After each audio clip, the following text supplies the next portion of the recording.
Hai, perkenalkan, nama saya Dea Irensianipar. Saat ini saya ingin membawakan sebuah topik mengenai pentingnya aplikasi keuangan negara. Dapat kita ketahui bahwa keuangan merupakan hal yang penting yang perlu diperhatikan dalam suatu organisasi, khususnya organisasi yang berkaitan dengan bisnis.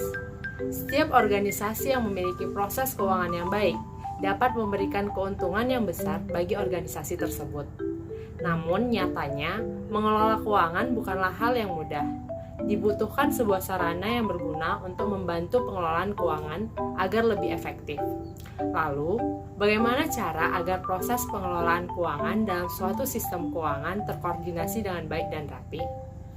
Nah, seperti yang kita ketahui, kita hidup di zaman yang serba canggih dan memerlukan teknologi di setiap aspek kehidupan, termasuk dalam pengelolaan keuangan negara. Dengan adanya teknologi ini, pekerjaan kita dapat dipermudah dan juga dipercepat. Oleh karena itu, tidak mengherankan programmer berlomba-lomba dalam mengembangkan aplikasi dengan memanfaatkan teknologi agar semakin baik setiap waktunya. Apa sih keuntungannya menerapkan kecanggihan teknologi dalam penggunaan aplikasi keuangan negara? Keuntungannya adalah untuk memudahkan pekerjaan, meminimalisir kesalahan, serta efisiensi waktu. Coba bayangkan, jika pengelolaan keuangan negara masih menggunakan metode tulis tangan, lalu menata usahakannya satu persatu, harus berapa banyak tenaga yang dibutuhkan mulai dari perencanaan anggaran hingga pelaporan pertanggungjawaban anggaran? Berapa lama waktu juga yang digunakan untuk membuat format setiap dokumen yang diperlukan?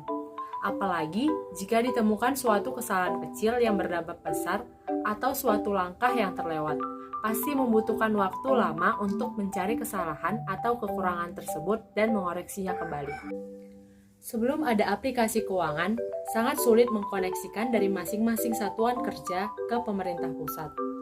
Jarak pulau dan pulau sangat jauh dan membutuhkan waktu lama dan biaya yang tidak sedikit. Dari hal tersebut sudah terbayangkan berapa lama waktu dan biaya yang diperlukan dalam proses pengelolaan keuangan negara. Selain efisiensi waktu, penciptaan aplikasi tersebut diharapkan dapat mewujudkan pengelolaan keuangan dan pelaporan keuangan sektor publik yang mendukung transparansi, akuntabilitas, tanggung jawab fiskal dengan menggunakan tata kelola yang baik. Selain itu, dapat menerapkan otomasi pembayaran yang dikombinasikan dengan pengelolaan dokumen serta mendukung transaksi elektronik sehingga dapat meningkatkan efisiensi, efektivitas, keamanan, kemudahan, dan kontrol keuangan serta kepercayaan stakeholder. Mungkin beberapa nama aplikasi ini tidak asing bagi kalian. Contohnya aplikasi RKAKL, TPNBP, aplikasi gaji, SAS, SIMAK, Saiba, dan lainnya. Aplikasi tersebut merupakan contoh aplikasi existing dalam pengelolaan keuangan negara pada setiap satuan kerja. Setiap aplikasi ini tentunya memiliki fungsi yang berbeda. Ada yang dibuat untuk proses perencanaan anggaran, pelaksanaan anggaran, pengawasan, bahkan pelaporan. Aplikasi tersebut spesifiknya ada yang dibuat untuk penyusunan RKAKL, merekam transaksi, merekam aset dan persediaan, merekam pendapatan, membuat pelaporan, dan masih banyak lagi. Aplikasi ini sudah lama dibuat dan diperbaharui setiap tahunnya, sehingga sudah terbukti memudahkan pekerjaan dalam pengelolaan keuangan negara. Kemudian, terdapat juga aplikasi yang dikenal sebagai SPAN, atau Sistem Perbendaharaan dan Anggaran Negara. SPAN ini menjadi aplikasi keuangan yang sangat membantu karena memfasilitasi pelayanan penganggaran hingga penyusunan laporan keuangan pemerintah pusat. SPAN menjadi komponen terbesar modernisasi pengelolaan keuangan dari sisi perbendaharaan negara. SPAN juga merupakan sistem aplikasi yang ada di lingkungan Kementerian Keuangan dan untuk mendukung otomatisasi sistem dari penggunaan anggaran yang ada di setiap kementerian negara atau lembaga. Dengan mengembangkan konsep database yang terintegrasi dengan otomatisasi proses bisnis untuk meminimalisir kesalahan input manual.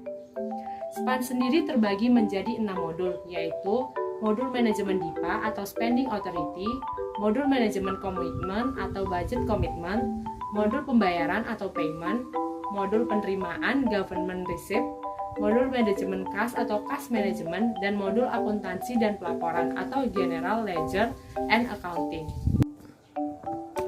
Berdasarkan pengalaman saya setelah mencoba mempraktikkan dan mengenal aplikasi SPAN modul payment, aplikasi ini sangat memudahkan KPPN pematang siantar, khususnya dalam pencairan SP2D, menjadi lebih cepat, bahkan kurang dalam waktu 1 jam. Dengan adanya SPAN tersebut, mulai dari tahun 2014, pelayanan perbendaharaan negara menjadi jauh lebih efisien secara waktu, kemudian pekerjaan, dan juga meminimalisir resiko. Dengan adanya implementasi SPAN, diharapkan dapat mewujudkan pengelolaan keuangan negara yang profesional, terbuka, dan bertanggung jawab sesuai dengan Undang-Undang Nomor 17 Tahun 2003 tentang Keuangan Negara dan juga Undang-Undang Nomor 1 Tahun 2004 tentang Perbendaharaan Negara. Dan untuk mendukung tujuan tersebut, terdapat juga aplikasi keuangan berbasis web yang dapat ditujukan untuk melakukan monitoring transaksi SPAN dan menyajikan reporting sesuai kebutuhan. Nama aplikasi berbasis web tersebut yaitu OMSPAN atau Online Monitoring SPAN. Pada dasarnya, SPAN adalah bagian dari IFMIS atau Integrated Financial Management Information System atau yang biasa disebut Sistem Informasi Pengelolaan Keuangan Negara yang terintegrasi. Sehingga pengembangan SPAN merupakan langkah awal menuju implementasi IFMIS. IFMIS ini merupakan paket pengelolaan keuangan negara yang terintegrasi dan terkomputerisasi, yang dimaksudkan untuk meningkatkan efektivitas dan transparansi dalam pengelolaan keuangan negara. Dalam lingkup satuan kerja, implementasi IFMIS diwujudkan dalam bentuk penyempurnaan proses bisnis pengelolaan keuangan negara dengan menggunakan aplikasi yang terintegrasi.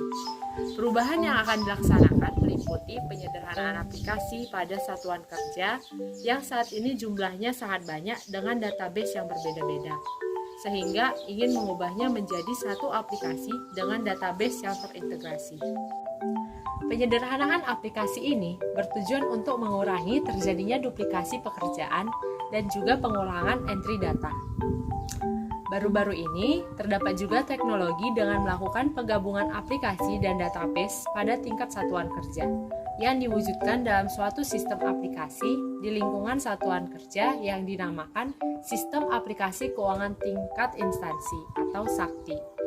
SAKTI yang akan dikembangkan meliputi penggabungan fungsi dalam penyusunan anggaran, pelaksanaan anggaran, hingga penyusunan laporan keuangan. SAKTI akan digunakan oleh satuan kerja yang tersebar di seluruh Indonesia, yang memiliki karakteristik yang beragam, mulai dari memiliki fasilitas infrastruktur yang lengkap, hingga sampai dengan fasilitas infrastruktur yang minim.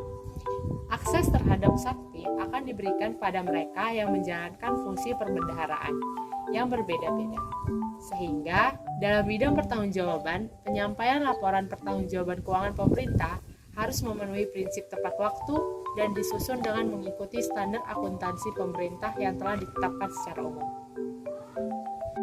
Dilihat dari hal tersebut, bisa disimpulkan bukan betapa pentingnya aplikasi keuangan negara?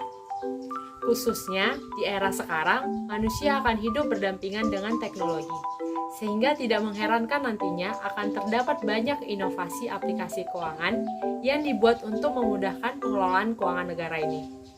Hal inilah yang menimbulkan pemikiran untuk dilakukan pengintegrasian antara aplikasi melalui SAKTI dengan SPAN. Kedua aplikasi ini sangat penting dalam pengelolaan keuangan negara yang dilakukan antar Kementerian Keuangan dan kementerian lembaga lainnya. Walaupun begitu, aplikasi keuangan ini harus selalu dikembangkan agar lebih baik lagi dan semakin efisien.